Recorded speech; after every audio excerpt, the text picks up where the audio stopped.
ठीक है, JEE advanced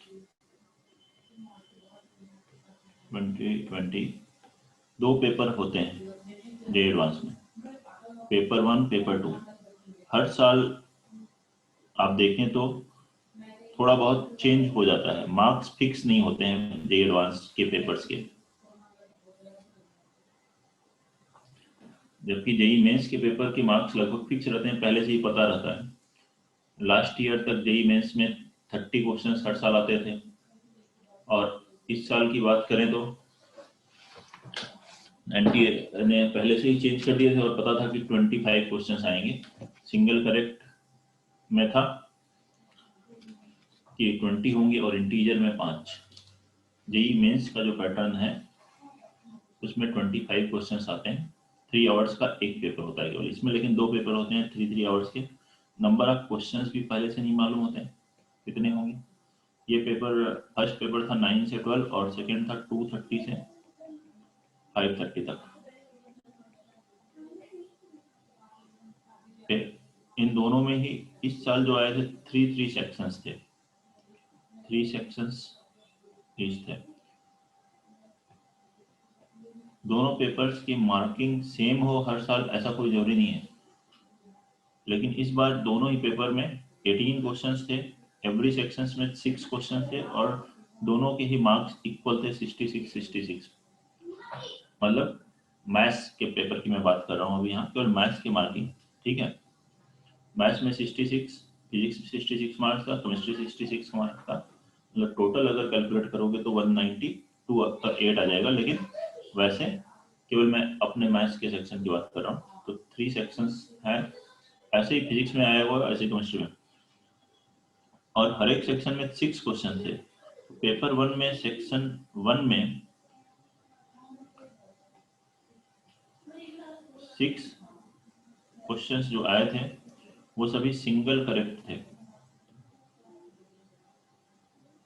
मतलब मल्टीपल जो है जैसे कि जेई मेंस में आते हैं वैसा ही। इसके आंसर सही होने पे +3 था, गलत होने पे -1 था। इसका सेक्शन 2 था जो कि मल्टीपल करेक्ट वाला था, उसमें भी निगेटिव थी, मल्टीपल में भी +4 एंड -2, गलत होने पे -2 था।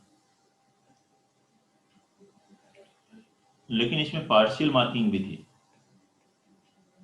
अभी आप लोग का एडवांस का पेपर लिया था तो उसमें भी ऐसे पार्शियल मार्किंग के साथ आपका पेपर दिया था, वैसे यहाँ पर सेक्शन 2 में पार्शियल मार्किंग भी थी, +4 जो है कि अगर मान लीजिए एक क्वेश्चन है जिसके चारों ऑप्शन सही हैं ABCD, लेकिन आपने केवल 3 आंसर ऑप्शन सही किए, तो हर एक ऑप्शन के लिए 1 मार्क्स जो कि सही है तो +3 मिलेगा। मान लीजिए आंसर ठीक है, आपने 2 ऑप्शन सी सही किए तो 2 मार्क्स मिलेंगे, एक ऑप्शन सही किया 1 मार्क्स मिलेगा। लेकिन ये सही ऑप्शंस, केवल सही ऑप्शंस अगर टिक किए हैं तो, और जितने ऑप्शन टिक किए हैं उससे ज्यादा नंबर ऑफ ऑप्शन सही हैं, लेकिन अटेम्प्ट नहीं किया है तो 0। लेकिन मान लीजिए आंसर AC था और आपने A और D टिक कर दिया तो गलत हो गया, तो -2। एक भी गलत ऑप्शन टिक कर दोगे तो क्या आएगा, -2 मार्क्स। इंटीजर टाइप था थर्ड सेक्शन, उसमें भी 6 क्वेश्चन थे। यहाँ देखो फर्स्ट सेक्शन 3 के कितने क्वेश्चन मार्क्स के पेपर था, ये 18। ऐसे ये था 24 मार्क्स का, और ऐसे ही इसके बात करें तो ये भी 24 मार्क्स का। ठीक है, और इसमें +4 एंड 0, इसमें निगेटिव मार्किंग नहीं थी। इसके लिए आप लेकिन आंसर डेसिमल में भी आ सकते हैं, डेसिमल में 2 डिजिट तक लेकिन आंसर देने थे। अगर आंसर आ जाता है मान लीजिए 3.256 तो आपको आंसर देना है 3.26।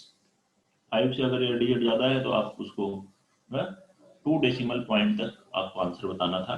अगर डेसिमल में आंसर आ रहा है, इंटीजर आ रहा है तो 3 लिख दिया इस तरीके से।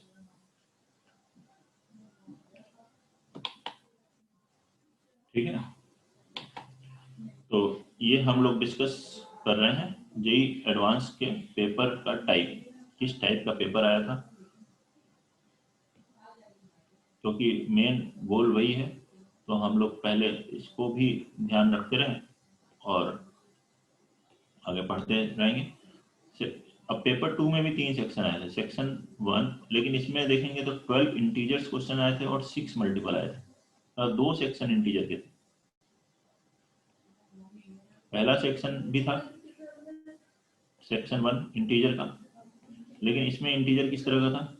इंटीजर जिसमें आंसर आप 0 से 9 तक दे सकते हो, 1 डिजिट का इंटीजर, 0 1 2 3 अप टू 9। इसमें मार्क्स था +3 और गलत पर निगेटिव थी, इंटीजर में भी निगेटिव थी, -1। फिर मल्टीपल सेक्शन 2 था। मल्टीपल का सेक्शन था वो सेम था जो कि इसके मल्टीपल के सेक्शन के, मतलब पेपर 1 का जो सेक्शन 1 का मल्टीपल था वही पेपर 2 के सेक्शन 2 का मल्टीपल था। उसमें 6 क्वेश्चन थे, +4 -2 और ठीक इसी तरह से। सेक्शन 3 भी यहाँ पर इंटीजर टाइप का था। इसमें फिर से +4 एंड 0। इसमें लेकिन जो इंटीजर टाइप था 4 डिजिट का तक के इंटीजर आ सकते थे आंसर में, अप टू 4 डिजिट। 1 डिजिट भी हो सकता है, 2 3 4, मतलब 0 0 0 0 से लेकर आंसर 9999 तक आंसर दिया जा सकता है।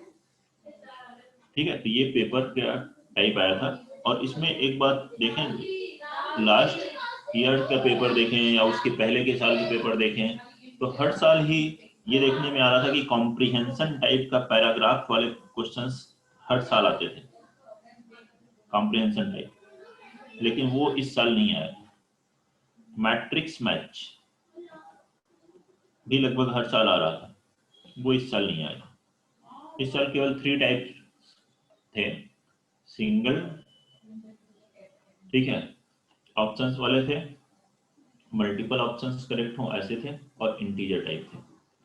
इसमें इंटीजर टाइप आप कहें कि दो, सेकंड पेपर में 12 थे और फर्स्ट पेपर में 6, तो इंटीजर टाइप 18 क्वेश्चन थे,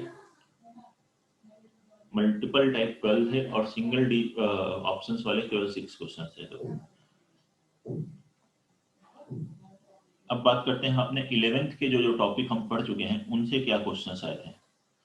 11th का लॉगरिथम पहला टॉपिक है, उसका एक यूज आया था एक क्वेश्चन में, मतलब डायरेक्ट कोई क्वेश्चन नहीं था, उसका यूज था सीक्वेंस के चैप्टर के क्वेश्चंस में।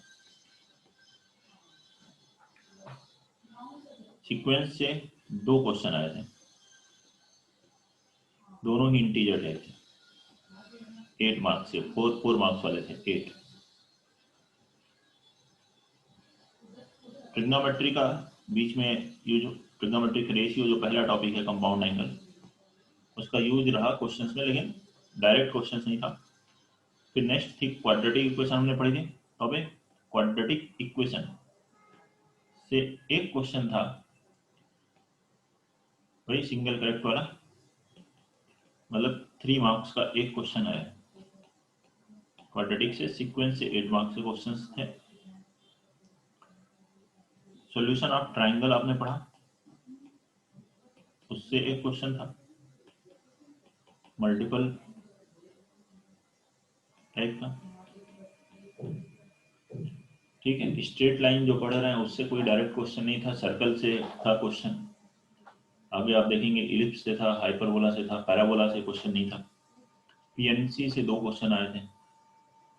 तो फिलहाल हम लोग क्वेश्चंस पर आते हैं कि जो आप पढ़ चुके हैं, ऑलरेडी टॉपिक हो चुके हैं, वो उसमें कौन से क्वेश्चंस आए थे। आप ट्राई करें 1 मिनट के लिए, फिर उसको डिस्कस करते हैं। पहला क्वाड्रेटिक वाला क्वेश्चन से स्टार्ट करते हैं, ठीक है। फर्स्ट क्वेश्चन लिखेंगे सभी लोग। यह था question, suppose A comma b denote the distinct real roots of the quadratic polynomial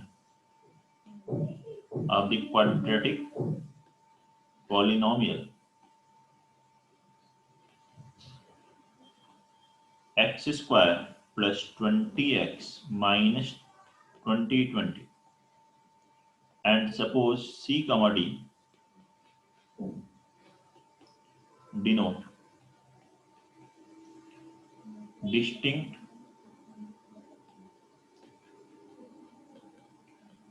complex roots of. यहाँ कॉम्प्लेक्स वर्ड यूज किया गया, लेकिन कॉम्प्लेक्स की कोई प्रॉपर्टी ऐसे लगाने की जरूरत नहीं। क्वाड्रेटिक के जो sum of roots product of roots हैं आप लगाते हैं, उसी से काम हो जाएगा। Complex roots of the quadratic polynomial of the quadratic polynomial x square minus 20x plus 20. Then the value of AC into A minus C plus AD into A minus D plus BC into B minus C plus BD into B minus D is equal to, तो इसकी value क्या होगी? Options थे, first option था 0, second था 8000, third option था 8080 and fourth option था 16000। ये था क्वेश्चन क्वाड्रेटिक का। क्वाड्रेटिक के ही कॉन्सेप्ट लगाने हैं और इस एक्सप्रेशन को सिंप्लीफाई कीजिए, बन जाएगा। टफ क्वेश्चन नहीं था ये। और जेईई एडवांस के क्वेश्चंस में मैं कहूँ कि क्या टफर साइड में था क्वेश्चंस, तो नहीं, ऐसा नहीं था कि बहुत टफ क्वेश्चंस आया था ये जेईई एडवांस का। और 2020 का था, खुद करके देखिए और बन जाए तो कॉन्फिडेंस भी इंक्रीज होना चाहिए कि जो जेईई का क्वेश्चन है वो एडवांस का है, एज इट इज दे रहे हैं।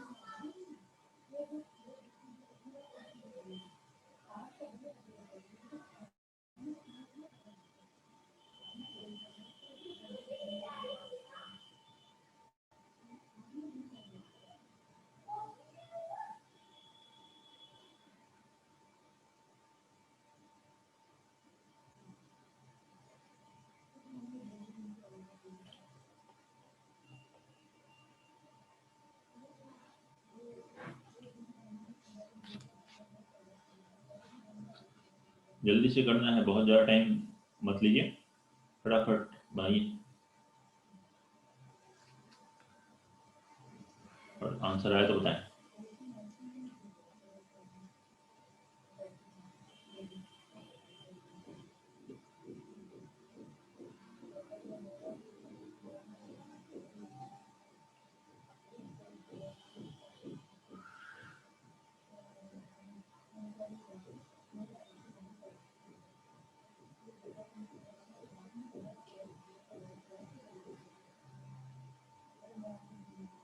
सर डी का डी 16000 किसका आया?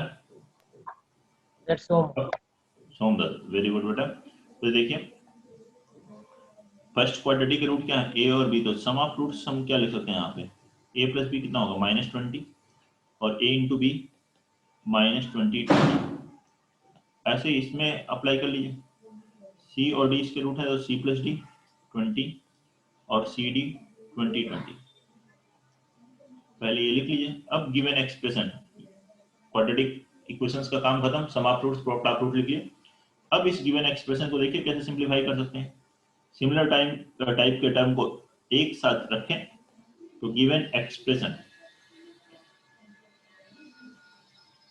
कैन बी रिटन एज, पहले दोनों टर्म में देखिए क्या कॉमन है, मल्टीप्लाई करें तो ये फर्स्ट टर्म, यहाँ फर्स्ट टर्म ए स्क्वायर इंटू सी आएगा, यहाँ ए स्क्वायर इंटू डी आएगा। तो क्या कॉमन है? ए स्क्वायर कॉमन लीजिए, ब्रैकेट में आ गया सी प्लस डी।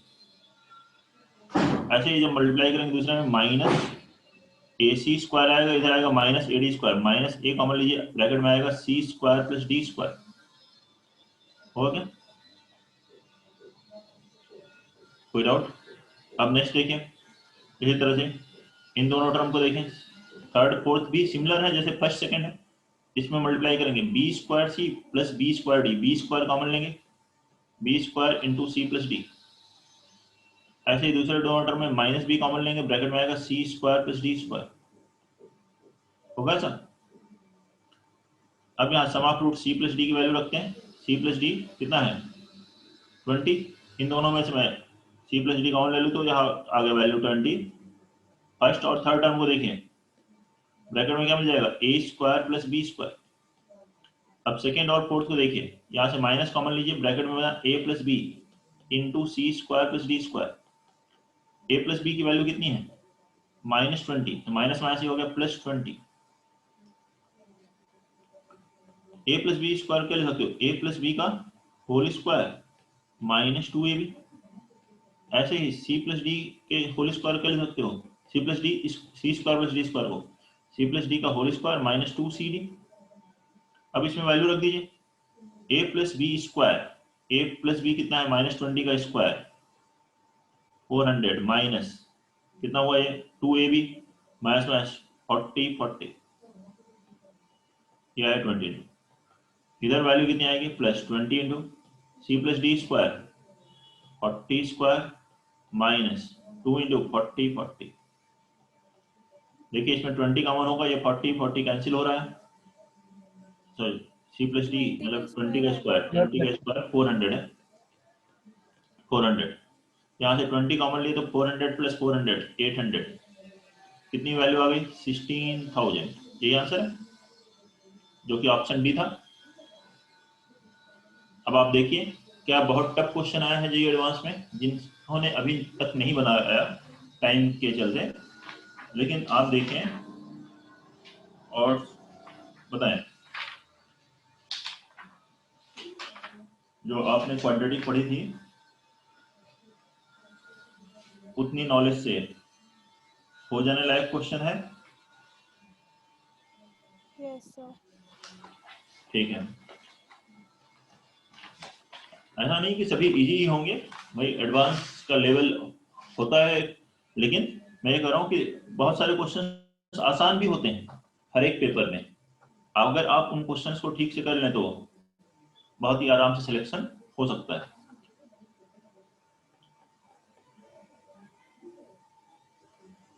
ये क्वेश्चंस इसीलिए डिस्कस भी किए जा रहे हैं कि आप देखें इनके सॉल्यूशंस को, अभी तुरंत अगर नहीं बने तो आप सॉल्यूशन से समझ रहे हैं चीजों को, तो ठीक है। लेट m बी, और लेकिन कोशिश करें कि अभी बन जाए। अब ये मैं आपको 5 क्वेश्चन लिख रहा हूँ सीक्वेंस का, इंटीजर टाइप का है। Let m be minimum possible value of, minimum possible value of log 3 power y1 plus 3 to the power y2 plus 3 raised to the power y3 base 3, where y1, y2, y3 are real numbers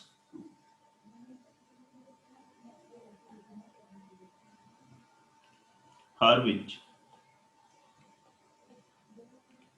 y1 plus y2 plus y3 is equal to 9.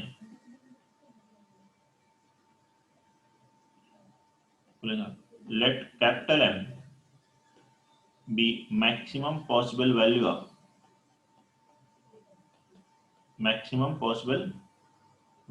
of log x1 base 3 plus log x2 base 3 plus log x3 base 3, where x1, x2, x3 are positive real numbers for which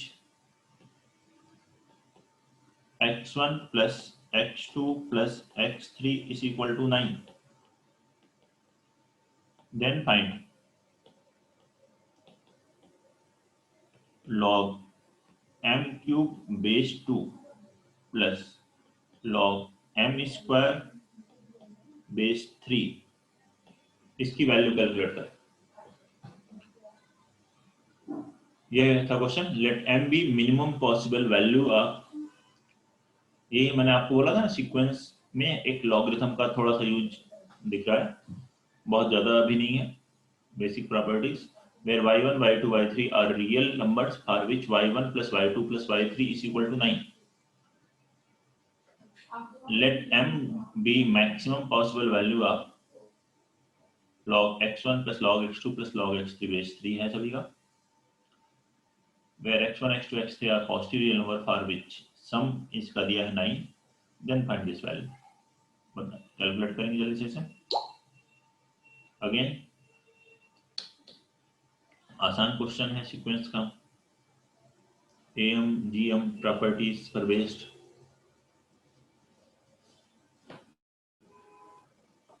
M GM property पर based.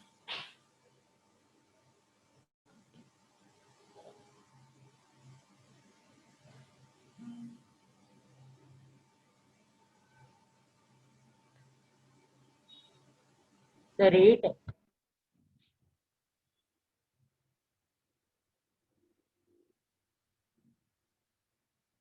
8.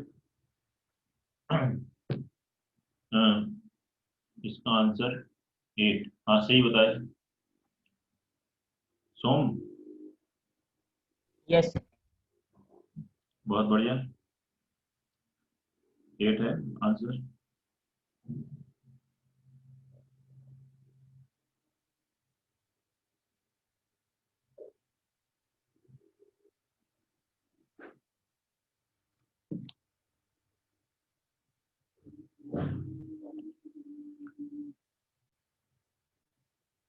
देखिए पहला term क्या था, 3 power y1 plus 3 power y2 plus 3 power y3. इसमें M G M लगाते हैं तो 3 power y1 plus 3 power y2 plus 3 power y3 upon 3 क्या लिखोगे, greater than or equal to, ये arithmetic mean greater than or equal to geometric mean. लगभग हर साल ही ऐसा होगा, किसी न किसी क्वेश्चन में यूज हो रहा है, दूसरे टॉपिक में भी यूज होता है. इस पे डायरेक्ट क्वेश्चंस भी आते हैं, जैसे कि इसमें आया हुआ है. Very important inequality in our syllabus. क्या होता है, A plus B plus C by 3 बराबर A into B into C का क्यूब रूट. ये आ गया 3 power y1 plus y2 plus y3 कितना हुआ, y1 plus y2 plus y3 है 9. ये पावर ऐड हो जाएगा y1 plus y2 plus y3 power 1/3, जो हो गया 3 पावर 9 पावर 1/3. और इस 3 को क्रॉस मल्टीप्लाई कर लीजिए, तो यहाँ से 3 power y1 plus 3 power y2 plus 3 power y3 की मिनिमम वैल्यू आ जाएगी. What is that, 3 cube into 3 means 3 power 4. Question में किसकी वैल्यू पूछा है, small m be minimum possible value of log of this. तो एम की वैल्यू कितनी हो गई, इसका लॉग लेना है विथ बेस 3. स्मॉल एम की वैल्यू कितना आ गया, 4. बताएं कोई डाउट है.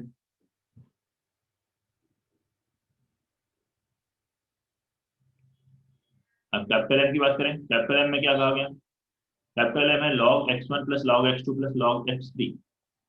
तो log x1 plus log x2 plus log x3 कितना होता है, log of x1 into x2 into x3 होगा.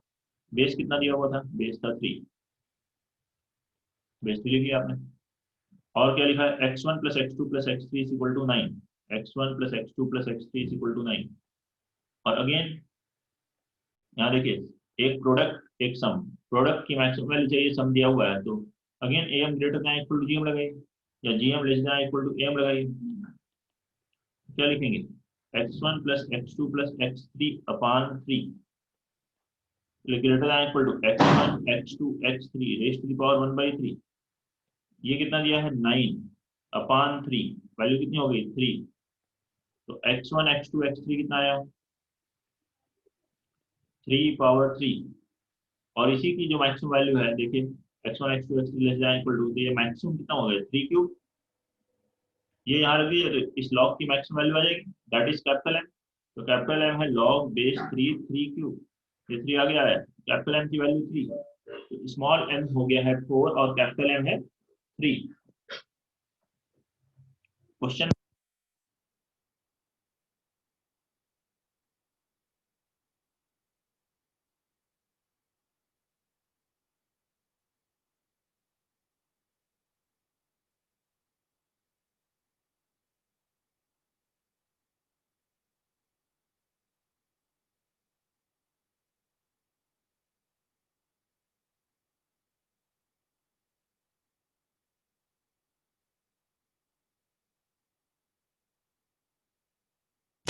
सर आपकी वॉइस नहीं आ रही।